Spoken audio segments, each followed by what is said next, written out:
Hello student, आज हम वैद्युत ध्रुव के कारण विद्युत क्षेत्र की तीव्रता की गणना करेंगे, जिसे हम बोलते हैं अच्छी स्थिति में या अनुदैर्ध्य स्थिति में। तो सबसे पहले इसके लिए हम एक वैद्युत ध्रुव बना लेते हैं ए और बी, जो कि माइनस क्यू और प्लस क्यू आवेश से मिलकर बना हुआ है। इस वैद्युत ध्रुव के मध्य बिंदु O से r मीटर की दूरी पर एक बिंदु P स्थित है।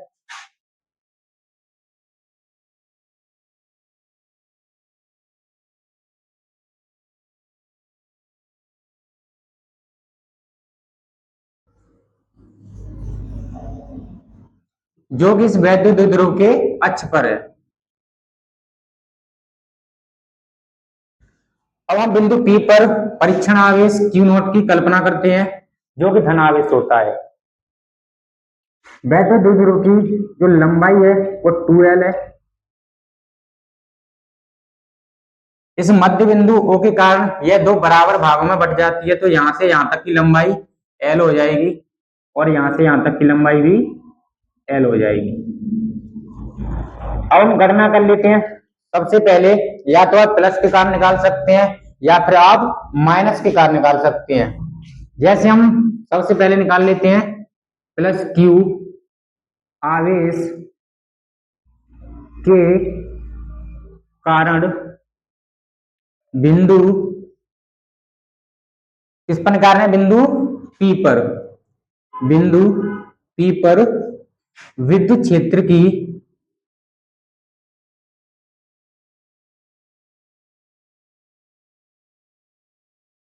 तीव्रता।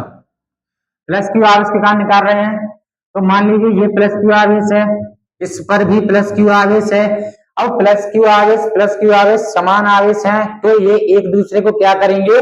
प्रतिकर्षित करेंगे। तो इसके कारण जो विद्युत क्षेत्र की तीव्रता की दिशा होगी वो ये होगी। इसके कारण तो इसे हम मान लेते हैं E प्लस क्यू। इसे आप E1 या E2 भी मान सकते हैं।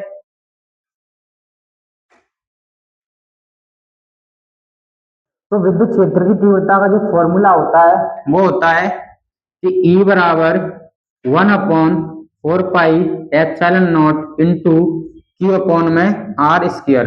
इस फॉर्मूला का हम प्रयोग करेंगे। तो इसे हमने प्लस क्यू आर था, इसे मान लेते हैं हम E प्लस क्यू बराबर 1/4πε0 इंटू में क्यू अपॉन में आर स्क्वायर। देखिए आर स्क्वायर दूरी है और हमने किसके कारण निकाला है? प्लस क्यू आवेश के कारण निकाला है। अब देखिए यहां से यहां तक दूरी आर है, लेकिन हमारा बिंदु भी यहां पर है, तो हम आर में से एल को घटा देंगे, क्योंकि यहां से यहां तक की दूरी क्या है? एल है। तो हम आर में से एल को घटा देंगे तो ये दूरी प्राप्त हो जाएगी। अर्थात हम दूरी को क्या लिख सकते हैं? बीपी। एक बार दिशा भी बता सकते हैं आप लोग। प्लस क्यू आवेश के कारण जो दिशा है वो बी से किधर है? पी की ओर है। अब यहां पर मैं इसका मान दूरी रखूंगा E प्लस क्यू बराबर 1/4πε0 इंटू क्यू अपॉन में। देखिए बीपी यानी बीपी ये दूरी है यहां से यहां तक।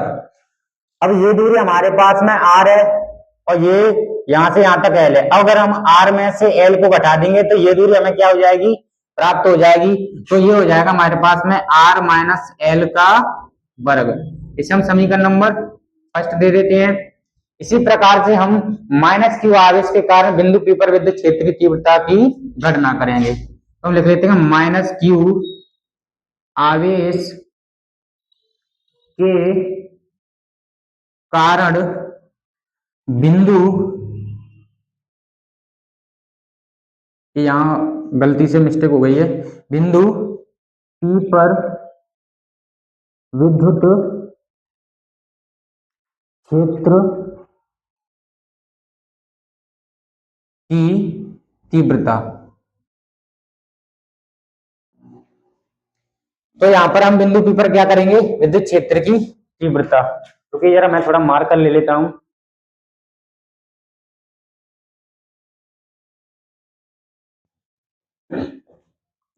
तो माइनस क्यू आवेश कारण बिंदु P पर विद्युत क्षेत्र की तीव्रता।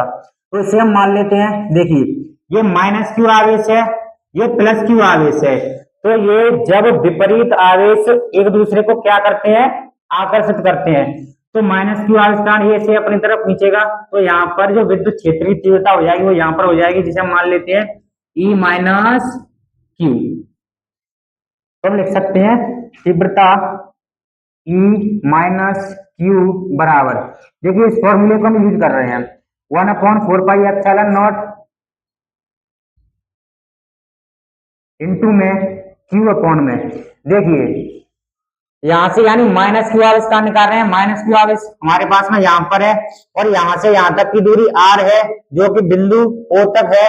अगर इसमें हम L और जोड़ देंगे तो हमें कहां तक दूरी प्राप्त हो जाएगी, A तक।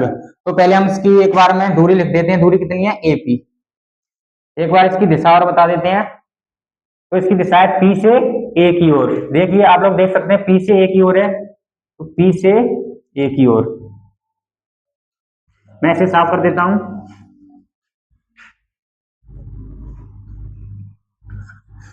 अब हम AP की दूरी का मान रखेंगे, तो E माइनस क्यू बराबर 1/4πε0 इंटू क्यू अपॉन में, देखिए AP यानी यहां से यहां तक ये दूरी है, यहां से यहां तक हमारे पास में R, इसमें हम L और जोड़ देंगे तो यहां तक दूरी क्या हो जाएगी, हमें प्राप्त हो जाएगी।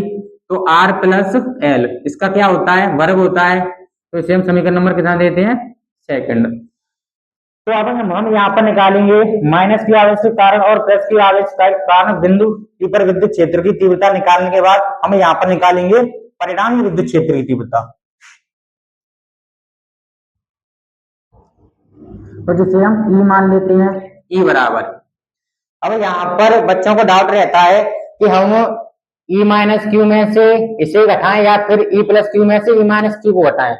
तो मैं इस सिंपल सा कॉन्सेप्ट बता दूं कि जिस भिन्न, देखिए जैसे मान लीजिए बिंदु B है जिस पर प्लस क्यू आवेश है और ये बिंदु P है इस पर भी प्लस क्यू आवेश है, तो यहाँ पर जो बल होगा वो ज्यादा होगा और बल ही क्या कहलाता है, विद्युत क्षेत्र की तीव्रता कहलाता है। और ये बिंदु P है और ये बिंदु A है, इस पर माइनस क्यू आवेश है, तो इसके कारण इन दोनों का बल क्या होगा, कम होगा। और परिणामी तीव्रता निकालेंगे तो हम अधिक बल में से कम बल को घटाएंगे। तो कम बल ये वाला होगा, कौन सा वाला, माइनस वाला, क्योंकि ये दूर है। तो हम क्या करेंगे कि E प्लस क्यू माइनस क्या कर देंगे, E माइनस क्यू। इससे कंफ्यूजन मत होना, ये वाला माइनस है, ये तो मैंने मान लिया है, आप इसे E1 या E2 भी मान सकते हैं। तो यहाँ पर हम मान रखेंगे कि E बराबर, देखिए इसका मान क्या है, ये हमारे पास में 1/4πε0 इंटू में Q upon R minus L का वर्ग plus minus 1/4πε0 into Q upon में ये वाला है R प्लस L का वर्ग। अब इसमें से देखिए कॉमन क्या क्या मिल रहा है हमें, 1/4πε0 दोनों में है और Q भी दोनों में है, तो इसे हम कॉमन निकाल लेते हैं। 1/4πε0 इंटू में Q बाहर निकाल लिया तो यहाँ पर बच जाएगा 1/R माइनस L का वर्ग माइनस 1/R प्लस L का वर्ग।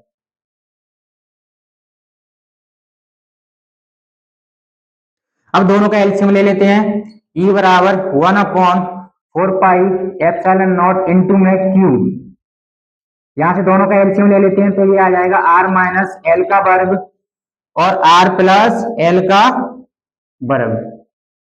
तो यहां से क्रॉस मल्टीप्लाई हो जाएगा, तो R प्लस L का वर्ग माइनस के R माइनस L का वर्ग। तो मैं इसे साफ कर देता हूं, इस साफ करने के लिए कहां गया भाई,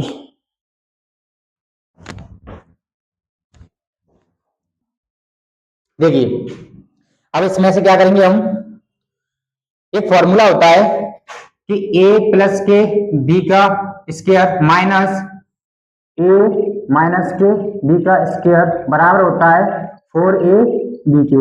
तो ये देखिए यहाँ पर दोनों की कंडीशन ये बन रही है, a प्लस बी का होल स्क्वायर माइनस के a माइनस बी का होल स्क्वायर। a की जगह पर r है और b की जगह पर l है, ठीक है ना। तो हम इस फॉर्मूले का प्रयोग करेंगे, ये आपने लिख लिया होगा। देखिए तो हम यहां से लिख सकते हैं कि E बराबर 1/4 पाई एप्सिलॉन नॉट इंटू में Q। तो यहां से क्या हो जाएगा, ये 4 इंटू में R इंटू में L अपॉन में क्या हो जाएगा, ये माइनस का, तो ये हो जाएगा कि R स्क्वायर माइनस के L स्क्वायर का होल वर्ग। क्योंकि हम जानते हैं कि P बराबर 2L इंटू में Q होता है, जो कि वैद्युत द्विध्रुव अब उनका फॉर्मूला होता है। तो यहां से लिख सकते हैं 1/4 पाई एप्सिलॉन नॉट इंटू में Q, इसे हम दो भागों में तोड़ लेते हैं, इंटू 2 इंटू 2 इंटू में R इंटू में L अपॉन में R स्क्वायर माइनस के L स्क्वायर का होल वर्ग। अब देखिए 2L इंटू Q की जगह पर क्या आ जाएगा, P आ जाएगा। तो ये हो जाएगा कि E बराबर 1/4 पाई एप्सिलॉन नॉट इंटू में, देखिए ये Q गया, ये L गया और ये 2 गया एक, यानी कि यहाँ पर बच जाएगा कि 2P इंटू में एक ये बच जाएगी क्या, R अपॉन में क्या बच जाएगा, R स्क्वायर माइनस के L स्क्वायर। ये तो ऐसे है ही। तो हम क्या कर लेते हैं कि मान लेते हैं कि जो वैद्युत द्विध्रुव है वो बहुत छोटा है, अर्थात जो R दूरी है इसकी तुलना में जो L है वो बहुत ही कम है, अर्थात हम L को नगण्य मान सकते हैं। क्योंकि R बड़ा है L से, इसलिए R स्क्वायर भी बड़ा होगा L स्क्वायर से। तो L स्क्वायर को नगण्य मानने पर, अब यहां पर नगण्य मानने का मतलब होता है हम इसे हटा सकते हैं। तो ये हो जाएगा कि E बराबर 1/4 पाई एप्सिलॉन नॉट इंटू में 2P इंटू में R अपॉन में ये कहा जाएगा 2 की घात R की घात 2 इंटू में इसकी घात 2। अब ये 2 की घात कितनी हो जाएगी, 4 हो जाएगी, यानी R की घात 4 हो जाएगी और एक R में से क्या हो जाएगी, कट जाएगी। तो यहाँ पर हमें फॉर्मूला प्राप्त होगा कि E बराबर 1/4 पाई एप्सिलॉन नॉट इंटू में 2P अपॉन में R क्यूब। यही हमें फॉर्मूला प्राप्त करना था। तो मिलते हैं अगली वीडियो में। अगर वीडियो पसंद आया हो तो चैनल को सब्सक्राइब करें और वीडियो को लाइक करें, शेयर करें और कमेंट करें।